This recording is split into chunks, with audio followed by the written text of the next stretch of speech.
told your friend you're not okay? And tell me what's wrong and why you never said you felt that way. And guess you're trying to stay strong and fake a smile until I look away. But I've known you too long, it hurts to watch your blue eyes fade. नमस्कार, स्वागत आहे आपल्या नवीन recipe मध्ये। तर आज आपण पाहणार आहोत मेथीचं आळण किंवा पिठलं असं म्हणतात याला। मेथीचं आळण किंवा पिठलं बनवण्यासाठी येथे मी 1 वाटी बेसन पीठ घेतलेलं आहे चाळून। येथे मी मेथी स्वच्छ धुवून आणि अशी निसून घेतलेली आहे। येथे मी बारीक कट करून कोथिंबीर घेतलेली आहे। कढीपत्ता, 1 मोठा कांदा बारीक कट करून घेतलेला आहे। लसणाच्या 2 गड्ड्या मी ते बारीक कट करून घेतलेल्या आहेत आणि हिरवी मिरची 8-9 हिरव्या मिरच्या त्या बारीक कट करून घेतल्या। तिखटचं प्रमाण कमी जास्त करू शकता। गॅस ऑन केलेला आहे, कढई ठेवलेली आहे।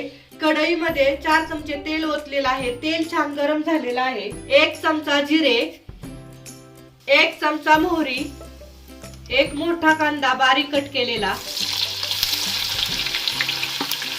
लसूण मिक्स करूया, बारीक कट केलेली हिरवी मिरची, कढीपत्ता,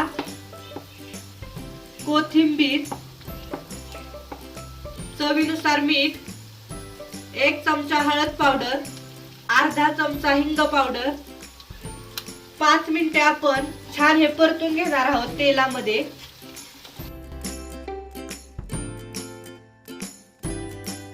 कांदा, लसूण, हिरवी मिरची हे मिश्रण छान परतते तोपर्यंत आपण 1 वाटी चण्याचं पीठ या भांड्यामध्ये ओतते। याच्यामध्ये आपण पाणी टाकणार आहोत आणि हे मिक्स करून घेणार आहोत पाण्यामध्ये।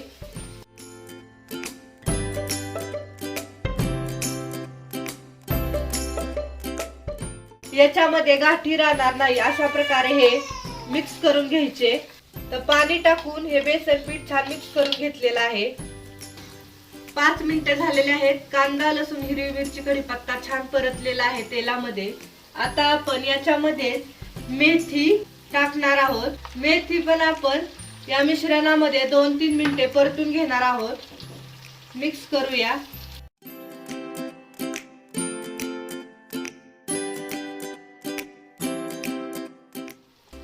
मेथी पण या मिश्रणामध्ये 2-3 मिनिटे परतून घेतलेली आहे।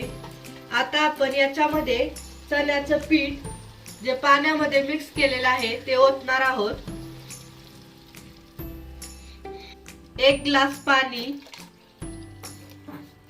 मिक्स करूया।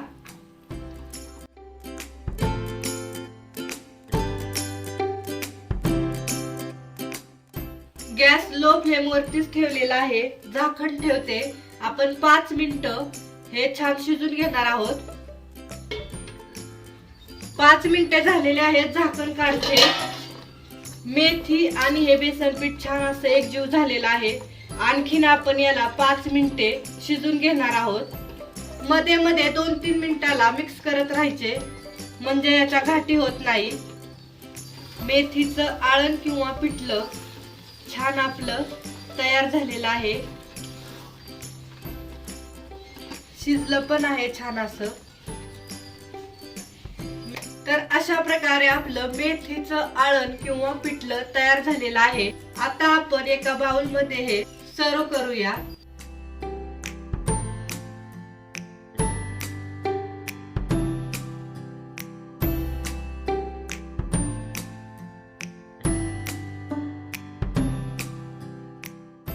तर अशा प्रकारे मेथीचं आळण किंवा पिठलं आपलं तयार झालेलं आहे। मेथीचं आळण किंवा पिठलं हे खूप कमी साहित्यामध्ये तयार होतं आणि खूप कमी वेळेमध्ये। तर आपल्याला पटकन अशी भाजी कधी करायची असेल तर हे तुम्ही नक्की करू शकता। मेथीचं आळण किंवा पिठलं। मेथीचं आळण तुम्ही ज्वारीच्या भाकरी सोबत किंवा बाजरीच्या भाकरी सोबत खाऊ शकता। खूप छान आणि चवदार असं हे पिठलं लागतं। तर तुम्ही पण नक्की घरी ट्राय करा आणि कमेंट मध्ये सांगा मेथीचं पिठलं किंवा आळण कसं झालंय ते।